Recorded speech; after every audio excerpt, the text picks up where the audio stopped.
wabarakatuh. Salam rahayu sagung dumadi.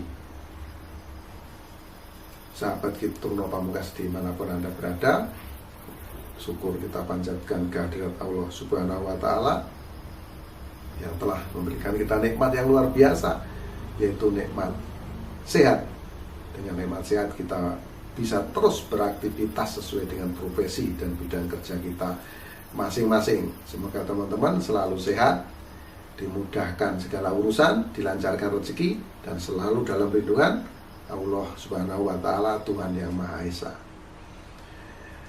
Saya minta dukungan dari teman-teman untuk tekan tanda subscribe, like, komen, juga tekan tanda lonceng atau bell sebagai bentuk notifikasi. Karena apa? Karena saya akan terus berusaha keras untuk update, untuk menampilkan video-video terbaru di channel Kitungno Pamungkas ini. Makanya jangan lupa tekan tanda loncengnya, itu sebagai bentuk notifikasi teman-teman. Jadi kalau ada video terbaru diupload, ini akan ada notifikasi di handphone Anda. Maka jangan lupa tekan tanda loncengnya juga, selain tanda subscribe ya. Nah, karena apa? Karena saya yakin berdasarkan video-video yang sudah saya buat sebelumnya itu bermanfaat untuk teman-teman. Di belakang atas saya ini ada nomor WhatsApp saya ini teman-teman ya. Ini kepada teman-teman sekali lagi saya ingatkan, kalau konsultasi dikenakan biaya. Ini mohon maaf, dikenakan biaya sekali lagi. Kenapa ini dikenakan biaya? Karena sangat banyak sekali teman-teman yang WhatsApp saya setiap hari itu antara 50 minimal sampai 100 orang. Jadi saya tidak bisa layani semua. Nah, ini sangat penting teman-teman ya. Kalau konsultasi itu sangat penting, karena di dalam konsultasi tersebut ini akan memecahkan segala masalah-masalah, persoalan-persoalan yang teman-teman hadapi. Makanya dikenakan biaya. Nah ya, jadi mohon dimaklumi dan mohon dimengerti.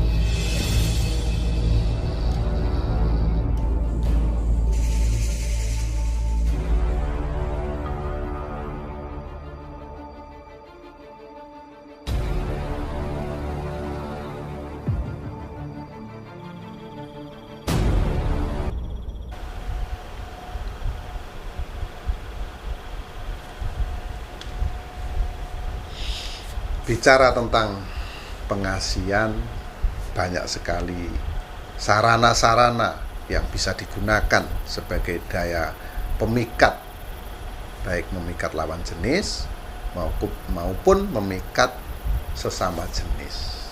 Nah, ini tergantung kepada Anda sendiri, teman-teman sendiri mau bagaimana.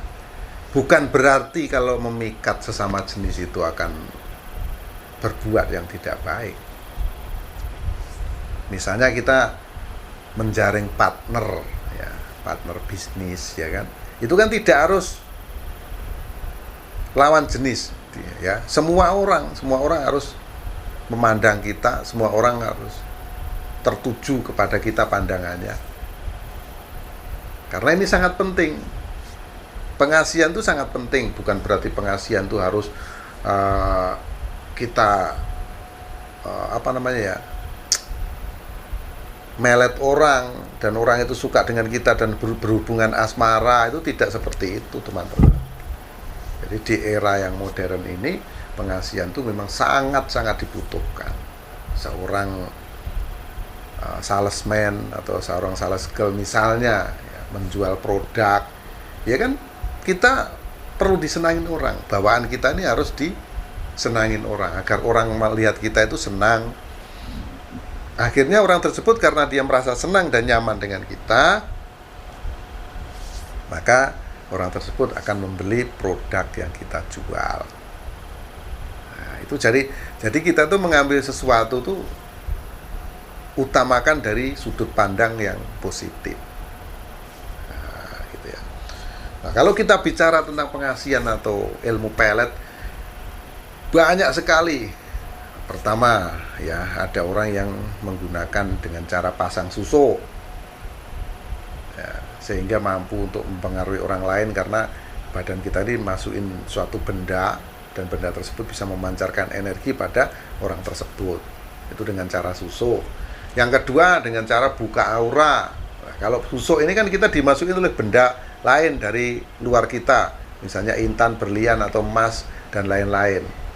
Nah, yang kedua ini mandi aura. Kalau mandi aura ini adalah membuka energi atau potensi diri yang ada pada diri kita. Jadi tidak ada kita dimasukin apa-apa.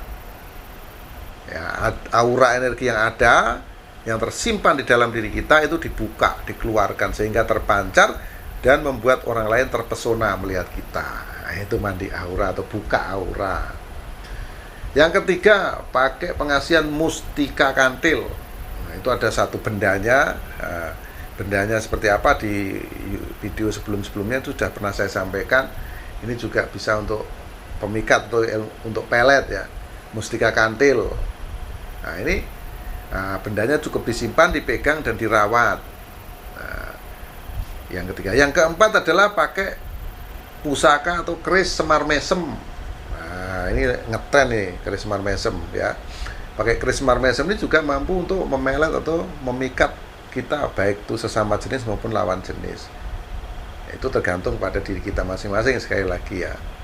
Nah, yang pasti dia akan mempengaruhi orang, akan mampu untuk membuat orang itu terpesona. Akhirnya dia mau berteman, bersahabat dengan kita dan akhirnya bisa membeli produk-produk kita. Nah, semua tergantung kita nih, pelakunya mau kita jalankan seperti apa nih ilmu pelet-pelet ini. Yang kelima, bisa jadi pakai keris jaran goyang. Nah, keris jaran goyang ini juga sangat mumpuni untuk dijadikan pelet. Dan banyak sekali yang lain-lainnya. Nah, banyak sekali yang lebih hebat, lebih dahsyat lagi, itu juga sangat banyak. Nah, itu teman-teman ya. Nah, berkaitan dengan pengasihan atau pelet, di sini ada 8 tanda orang yang terkena ilmu pelet. Nah, ilmu peletnya apa? Nah, itu bisa dikonsultasikan kalau mau tahu lebih spesifik. Yang pertama, dia ini orangnya menjadi tidak fokus. Jadi orang yang terkena pelet itu mengerjakan sesuatu itu selalu tidak fokus. Jadi selalu salah aja. Nah, pikirannya sedikit-sedikit ngeblank. Jadi tidak ada di situ titik fokus. Jadi bisa-bisa segala pekerjaan yang dikerjakan ini bisa berantakan. Nah, inilah dasarnya ilmu pelet. Kalau Anda memiliki ilmu pelet yang sudah betul-betul bersinergi dengan diri Anda, nah ini bisa membuat orang seperti ini. Orang itu jadi tidak fokus, bisa gagal paham dan lain-lain. Pokoknya berantakanlah segala sesuatu yang dikerjakan orang itu. Ya, itu yang pertama, tidak fokus. Yang kedua, dia selalu mengikuti saja kemauan orang yang melet. Ya, mengikuti atau dia tunduk kepada orang yang meletnya. Jadi apapun dia nurut. Dia menuruti segala keinginan orang yang melet tersebut. Apapun dia mau, dia berikan. Ya. Nah, inilah bahayanya ya kalau ilmu pelet yang sudah bersinergi dengan orang itu akan seperti itu. Nah, itu yang kedua. Yang ketiga, suka menyendiri. Dia suka menyendiri. Jadi tidak banyak suka berkumpul dengan orang lain. Jadi senangnya itu sendiri saja. Ya. Sendiri, diam, gitu ya. Jadi ya terus bagaimana ya? Ya gimana? Ya apa yang dilakukan itu bingung. Kita pun bingung, orang-orang di sekitarnya kalau kita melihat seseorang yang terkena pelet. Ya, dia ada 9 ciri nanti saya sebutkan, 9 tanda ya, bukan 8 ya. Nah, yang keempat, orang tersebut selalu gelisah. Seakan-akan semua yang dikerjakan itu tidak ada benernya. Jadi selalu dia gelisah, risau, gundah gulana. Terkadang dia tidak bisa mikir apa-apa. Jadi orang kena pelet itu bukan harus orangnya itu terpikir kepada orang tersebut terus, tuh tidak. Terkadang dia gelisah, nggak menentu. Tapi sekali-sekali dia ini akan mengingat orang itu. Nah itu ya, cara kerja pelet itu seperti itu. Dan ini tanda-tanda orang yang terkena ilmu pelet itu begitu. Jadi dia akan selalu gelisah, gundah gulana. Jadi dia memikirkan apa, dia nggak tahu, nggak paham. Makanya ini bisa gila, teman-teman. Ini sangat berbahaya. Nah, nomor 5 atau yang kelima adalah dia ini selalu kadang-kadang mual, kayak masuk angin ya, tapi tidak masuk angin atau sering bersendawa. Nah, jadi dia bingung menghadapi keberadaan tubuhnya atau dirinya ini, kenapa dia selalu mual, nggak jelas, nah, terus kepalanya pusing, terus sering bersendawa. Nah, itu bisa juga menjadi salah satu tanda atau ciri yang kena pelet tadi. Yang keenam, emosi. Sudah pasti ya, yang namanya segala sesuatu apabila tidak tercapai, emosinya akan timbul. Tiba-tiba dia emosi, dia nggak tahu apa yang sebetulnya sedang terjadi pada dirinya. Yang pasti dia selalu bangkit, emosinya ini selalu bangkit. Tanpa dia sadari, dia nggak mengerti dengan dirinya sendiri sehingga dia emosi. Akhirnya tidak terkontrol, terus nggak bisa diselesaikan emosinya ini apa. Nah itu yang keenam. Yang ketujuh, nah ini yang lebih gawat. Dia akan merasa rindu yang berlebihan dan ingin bertemu dengan orang tersebut. Hasratnya sangat tinggi untuk bertemu, untuk berjumpa. Nah, ini kerinduannya sangat berat. Jadi dia inginnya itu ketemu saja dengan orang yang melet tersebut. Ini juga salah satu tanda atau ciri orang yang terkena pelet, yaitu yang ketujuh, dia rindunya berlebihan. Yang kedelapan, nah tanpa dia sadari, ya, walaupun dia nggak mikir, walaupun dia nggak melakukan apa-apa, dia selalu mimpikan pujaan hatinya ini, selalu mimpikan orang yang melet ini secara terus-menerus. Jadi mimpi bertemu secara terus-menerus, seringlah mimpi bertemu dengan orang tersebut. Ini juga menjadi salah satu tanda orang yang terkena pelet. Nah, itu yang ke-8. Yang ke-9, orang yang terkena pelet atau tanda-tanda yang terkena pelet yang nomor 9 adalah dia kurang nafsu makan. Jadi makannya ini tidak nafsu, karena pikirannya kan kacau ya. Kalau dilihat dari 1 sampai ke 8 tadi, memang semua permasalahan tuh, waduh gimana ini rasanya gitu ya. Itulah tanda-tanda, 9 tanda orang yang terkena ilmu pelet. Jadi sekali lagi, ilmu pelet ini adalah sangat berbahaya.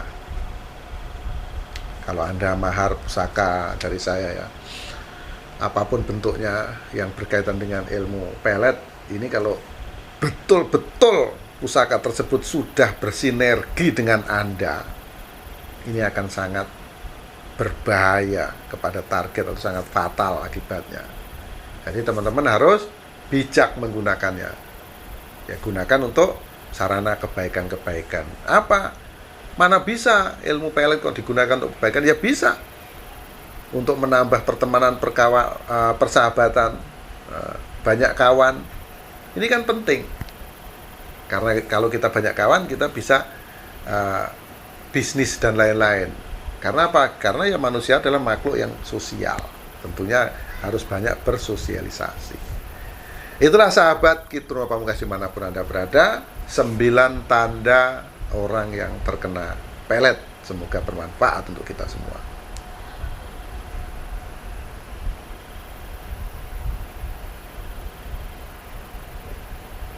Demikian yang saya sampaikan. Mohon maaf atas segala kekurangan, mohon maaf atas segala kekilapan, kata-kata yang kurang sopan mohon dimaafkan. Karena teman-teman pasti tahu kekurangan, hilaf itu milik manusia termasuk saya di Purno Pamungkas, dan kebenaran hanya milik Allah Subhanahu wa Ta'ala.